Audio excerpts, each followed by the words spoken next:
Welcome to the Non-Negotiable Living podcast, where we're building lives by design by creating non-negotiable habits around fitness, family, faith, and financial freedom. Hey there, welcome back to Non-Negotiable Living. Today we're diving into a conversation that might hit a little close to home for some people. I'm talking about the habits that we've come to normalize in our lives. You know, the ones that we brush off as that's just the way I am kind of feeling. So we're going to deep dive into those, where they come from, because what if those personality quirks weren't just the way you are? What if they're actually protective mechanisms that are wired into us during childhood and at a young age to help us survive emotionally?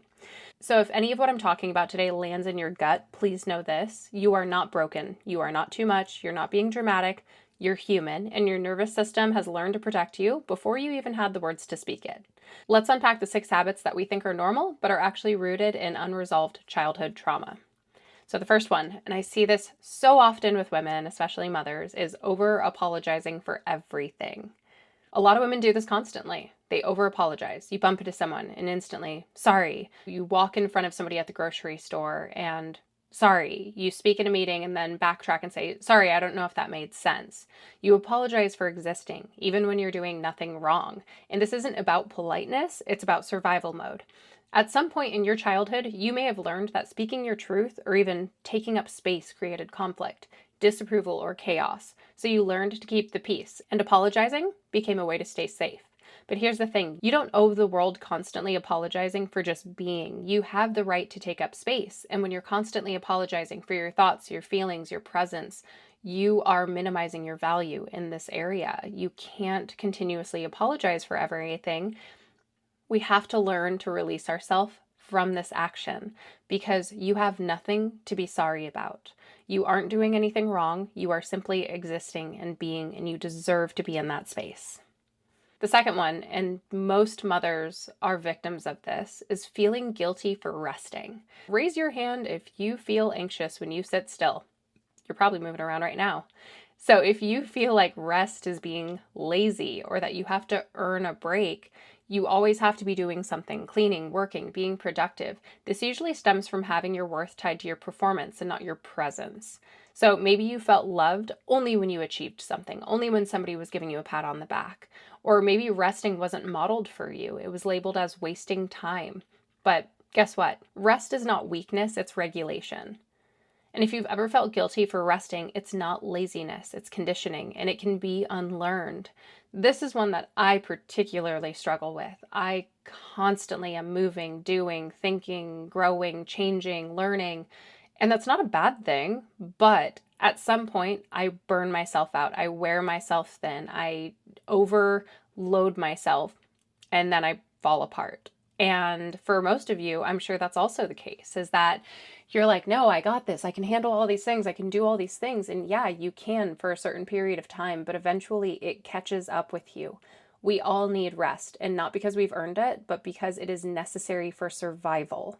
So we have to learn to give ourselves a break. We have to learn to take a step back. We have to learn to pause and reflect and give ourselves time and space to just be and rest. And also, we need to give ourselves time and space to acknowledge all that we're doing and be proud of it. Because if we don't take the time to do that, we're never going to get to the space that we need to be. We are never going to achieve our greatest potential. Because if we don't give ourselves the time and energy to appreciate everything that we're doing and how successful we are, then we're never going to let ourselves reach the level of success that we are capable of. The next one that I see often is women struggling to accept love. You know that uncomfortable feeling when somebody compliments you and you instantly deflect it? You know, somebody says, oh, I love your dress. Oh, this old thing? Or somebody says, you're looking great. And you say, haha, no way, I don't look that good. Or when someone says, I love you, and you question if they mean it. This comes from believing that deep down, love is conditional. So maybe as a child, you only received praise when you performed or behaved a certain way.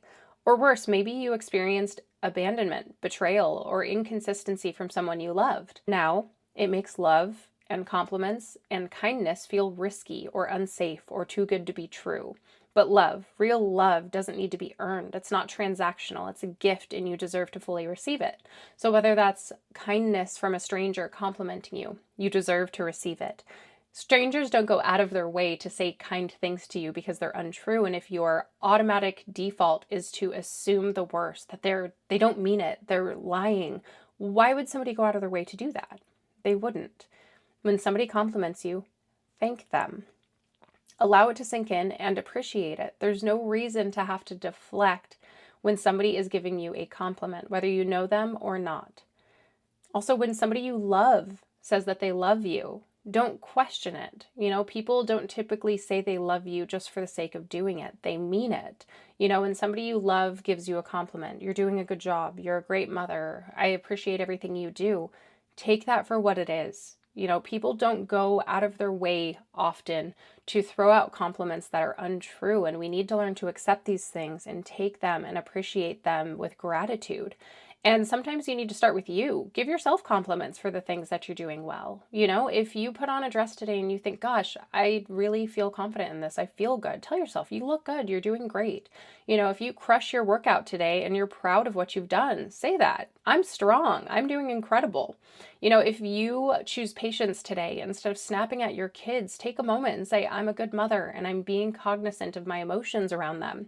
If you handle a situation and a conversation with your spouse better than you would have previously, acknowledge that and say, I'm a good wife and I'm trying. If you are doing things out of kindness for people, you can acknowledge that. There's no guilt or shame. It's not boastful to appreciate and acknowledge the person you are and all that you do.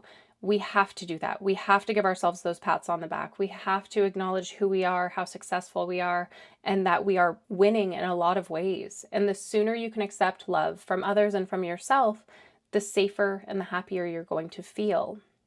Now, one that I see often that women struggle with, and I have struggled with this in the past a lot as well, is expecting the worst.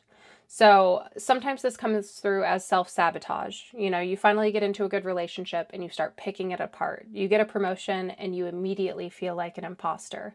You finally feel peace and your brain whispers, something bad is coming. And that's because your nervous system is wired for chaos and not calm. So when you grow up in an unpredictable and unstable environment, your baseline becomes survival. Peace actually feels unfamiliar and sometimes even dangerous. But here's the good news. Just like your nervous system learned to protect you, it can also learn to feel safe again. It starts with recognizing that safety and calm aren't boring, they're your birthright. And expecting the worst came naturally to me because I did grow up in chaos. Both my parents were drug addicts and alcoholics. My life was in shambles for many years. There was always the fear that the phone call at the other end was going to be a death, an accident, something terrible. And that kept me on edge for a lot of years in my life. And it took me a lot of years to create peace in my household, keep peace in my life, peace in what I'm providing for my family, to make sure that that chaos wasn't something that I brought into it. When you are raised in that chaos, it's easy to default back to it. So if you constantly expect the worst, when things go right in your life and you think, well, it's just coming, it's right around the corner, whatever bad thing's going to fall in my lap, you're setting yourself up for it. Stop expecting the worst. Allow yourself to accept that sometimes life can be good and it can be really good and it can keep staying good. I always say the phrase, we're on a roller coaster that only goes up, and I expect greatness. But for a lot of years, I expected chaos. I expected downfalls. I expected hurt and pain and struggle. And when I expected those things, that's what came. When I started to set the expectation in my life that those things aren't going to be my norm, I stopped letting myself hyper-focus on it. I stopped letting the fear of what was going to happen steal my peace. And that's what I see so many women do, is when they expect the worst, they're stealing their peace. They're stealing the peace from tomorrow that exists today. And when we sit there and we're in a good space and we are constantly considering, how's this going to go wrong? When is this going to fall apart? Then you're basically living in that fight or flight mode of that tragedy before it even happens. Like, yes, there are bad things that are going to happen to everybody, everywhere, all the time. But if we can live in a place of peace and accept the fact that bad things happen and it's not the norm and it's not expected and it's not always going to be the default, then we can allow ourselves to at least enjoy the times when things are good. So please, if you're expecting the worst constantly, release yourself from that. Allow yourself to take a step back and say, it's okay if life is good, and I deserve for it to be good because I'm building it that way and I'm being intentional about it and I'm creating a future that feels good. Now, the biggest one that I struggle with is hyper-independent, never asking for help. I've always prided myself on doing everything for myself, carrying the load, being strong. But the truth is, hyper-independence is a trauma response. At some point, you were let down, and vulnerability hurts, and asking for help didn't feel safe. So now your nervous system associates help with risk, and you'd rather burn out than be disappointed. But strength doesn't mean doing everything alone. It takes courage to let people in. And healing happens in relationship, not in isolation. So if you tend to say, I've got this, I could do everything, just give it to me, just put it on my plate, I can handle it. Stop. You're going to run yourself into the ground. Eventually you're going to drop the ball and you're going to feel like a failure and you're going to burn out when you could have just asked for help. And I know it doesn't always feel good to ask for help. It's hard. It's scary. If you struggle with hyperindependence the way that I have, the way that I do, then asking for help feels very vulnerable. It feels scary. It feels uncertain. And we have to learn to do that. We have to learn to allow ourselves to ask for help, to speak up when we need it, to say, hey, I'm drowning and it's my own fault and it's my own doing. But we can't live a life self-reliant only on ourselves.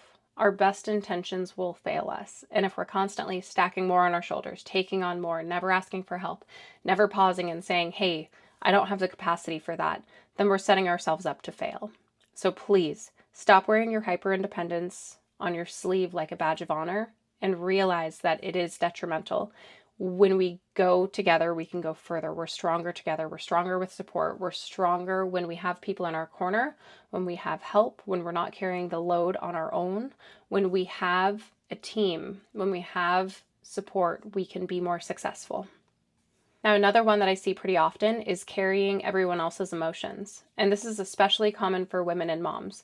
You're the emotional thermometer in every room. You read people's moods, you anticipate their reactions, you adjust yourself constantly to keep the peace.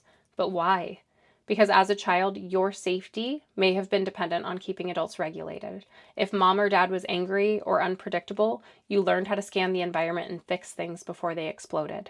So now you still do it at work, in relationships, even in parenting. But it's not your job to manage everyone else's emotions. You're allowed to put yourself first. You're allowed to set boundaries, and you're allowed to unlearn the belief that your worth is tied to keeping others calm. So please, if you're struggling with any of these 6 things, acknowledge you're not broken, you're human, and you're not alone. You're not weak, you're not flawed. You're responding to a life that taught you to survive. But survival mode isn't meant to be your home. It was meant to be your bridge. And it's time to build something together, something safer, something healing. And being aware of these things is the first step. Compassion is the next. And healing, that's the path you're already on. When you acknowledge these things, when you say, I don't want this, I want to do different, I want to do better, you are moving towards that path of healing. You are allowed to feel safe. You are allowed to feel joy. You're allowed to feel pride, and you are worthy of peace. Even if you never had it before, you are able to create it. So if this episode spoke to you, share it with a friend, share it with somebody who might need it, or just take a breath and give yourself permission today to soften a little bit, to untense your shoulders, to take a deep breath, to take a pause, to take a minute to ask for help. Because healing doesn't always look like doing more. Sometimes it looks like finally understanding why you've been doing what you do. But I'm proud of you, and you need to keep going. You're not alone. I'll see you next time on Non-Negotiable Living. Until then, acknowledge where your traumas live. Acknowledge where your responses are associated with that, and figure out how to move yourself into the next stage of life where you're not just surviving, you're thriving. And if you need help with that, reach out to me. You've got this.